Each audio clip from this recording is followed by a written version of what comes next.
यमुनोत्री से निकली हो, यमुना भले यमुनोत्री से निकली हो। ये लोकतंत्र की गंगा, लोकतंत्र की यमुना देवतुन से निकलनी चाहिए, देवतुन से निकलनी चाहिए। इस बात पे तालियां क्यों नहीं बजा रहे? जोर से क्यों नहीं बजा रहे तालियां?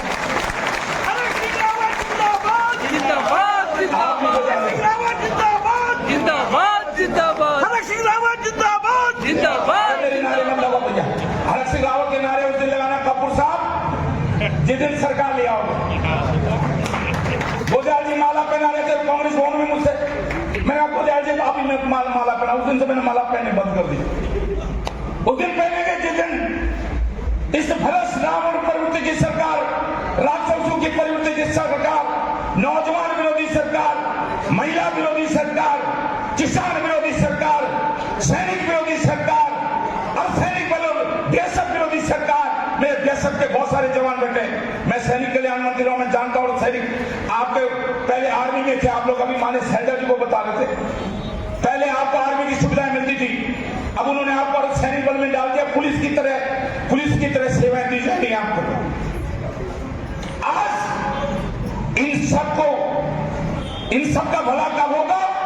जो हमारे शिक्षक हैं, कर्मचारी हैं, अरे हरक सिंह रावत को पेंशन मिलती है, 2-2 पेंशन यूनिवर्सिटी के प्रोफेसर के पेंशन, आपको आहुति देनी है, कैमरे वाले भाई साहब आपको योगदान देना है, हमारे एक कार्यकर्ता को योगदान देना है। और मैं हमेशा एक बात कहता हूं कि जब तक हम प्रदेश के बहुत बड़े नेता हो जाएं, हम जिले के नेता हो जाएं, युवा कांग्रेस के, महिला कांग्रेस के नेता हो जाएं, लेकिन अगर हमारा गोदयाल जी मेरे विधायक रहे, अगर मेरे गांव से, मेरे पोलिंग बूथ से गोदयाल जी नहीं जीतते हैं, हरक सिंह रावत जी का बड़ा नेता होना कोई मायने। हम सबको जानते हैं, अपने गांव में, अपने पोलिंग बूथ में हम सबको जानते हैं।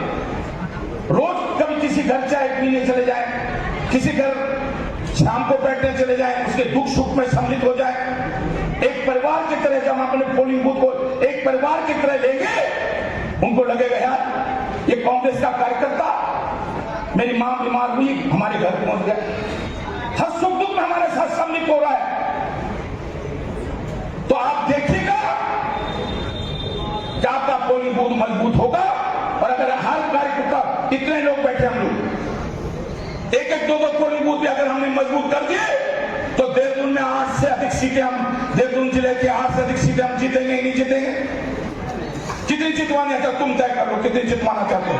सूरज जी, नेकी जी, हैं? जनरल साहब, आप कितनी सीटें जितवानी है?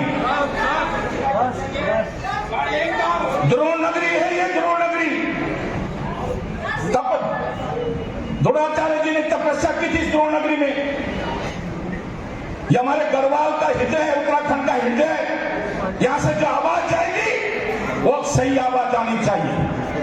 यहाँ की आवाज गंगा भले ही यमुनोत्री से निकली हो, यमुना भले ही यमुनोत्री से निकली हो।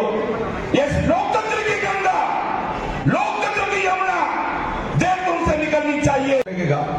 और समय की भी वैसे भी आप देख रहे हैं हम बहुत लेट आए हैं, तो इसलिए मैं बहुत कोई लंबी चौड़ी बात नहीं करना चाहता, सिर्फ मैं कहना चाहता हूं कि 10 विधानसभाएं हमारी देहरादून जिले की, देहरादून जिले की हमारी 10 विधानसभाएं।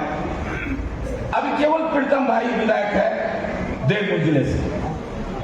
अगर देहरादून जिले से 7 सीटें नहीं आई तो प्रदेश में कांग्रेस की सरकार नहीं बन सकती। अगर कांग्रेस की प्रदेश में सरकार बनानी है, इस भ्रष्ट बेईमान सरकार को, इस कंस सरकार को हटाना है, तो देहरादून तय करेगा, देहरादून जिले के कार्यकर्ता तय करेंगे कि उत्तराखंड में कांग्रेस की सरकार आएगी कि नहीं आएगी।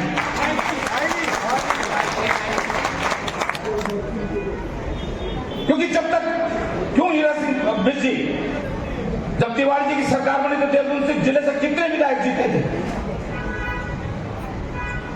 इसलिए इस योगदान करना आपको, इस यज्ञ में, यह यज्ञ है, इस यज्ञ में आपको आहुति देनी है, कैमरे वाले भाई साहब आपको योगदान देना है, हमारे एक कार्यकर्ता को योगदान देना है। और मैं हमेशा एक बात कहता हूं साइड से नहीं आ रही कि जब तक हम प्रदेश के बहुत बड़े नेता हो जाएं, हम जिले के नेता हो जाएं, युवा कांग्रेस के, महिला कांग्रेस के नेता हो जाएं, लेकिन हम अगर हमारा बोदियाल जी मेरे विधायक रहे, अगर मेरे गांव से, मेरे पोलिंग बूथ से बोदियाल जी नहीं जीतते हैं, थरक सिंह रावत जी का बड़ा नेता होना कोई मायने नहीं रखता है। आज क्योंकि ये कोई जनसभा नहीं है, हम सब जानते हैं, सब लोग समझदार लोग हैं, क्या भाजपा सरकार कर रही है इसको कहने की आवश्यकता नहीं है। सिर्फ अब मैं आज आपसे निवेदन करना चाहता हूं, हमें अपना पोलिंग बूथ मजबूत करना है। हम अगर ये तय करते, कांग्रेस का तय करता, आज ये तय करते, हम सबको जानते हैं, अपने गांव में अपने पोलिंग बूथ में हम सबको जानते हैं। रोज कभी किसी घर चाय पीने चले जाए, किसी घर शाम को बैठने चले जाए, उसके दुख सुख में सम्मिलित हो जाए, एक परिवार की तरह जब हम अपने पोलिंग बूथ को एक परिवार की तरह लेंगे, उनको लगेगा यार ये कांग्रेस का कार्यकर्ता, मेरी मां बीमार हुई हमारे घर पहुंच गया, हर सुख दुख में हमारे साथ सम्मिलित हो रहा है। तो आप देखिएगा कि आपका पोलिंग बूथ मजबूत होगा।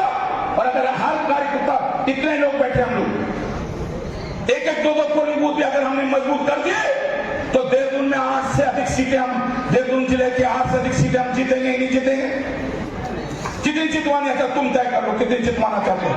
सूरज जी, नेगी जी, हैं? कर्नल साहब, आप कितनी सीटें जितवानी है? द्रोण नगरी है ये, द्रोण नगरी। द्रोणाचार्य जी ने तपस्या की थी द्रोण नगरी में। ये हमारे गढ़वाल का हृदय है, उत्तराखंड का हृदय है। यहां से जो आवाज जाएगी वो सही आवाज आनी चाहिए। यहाँ की आवाज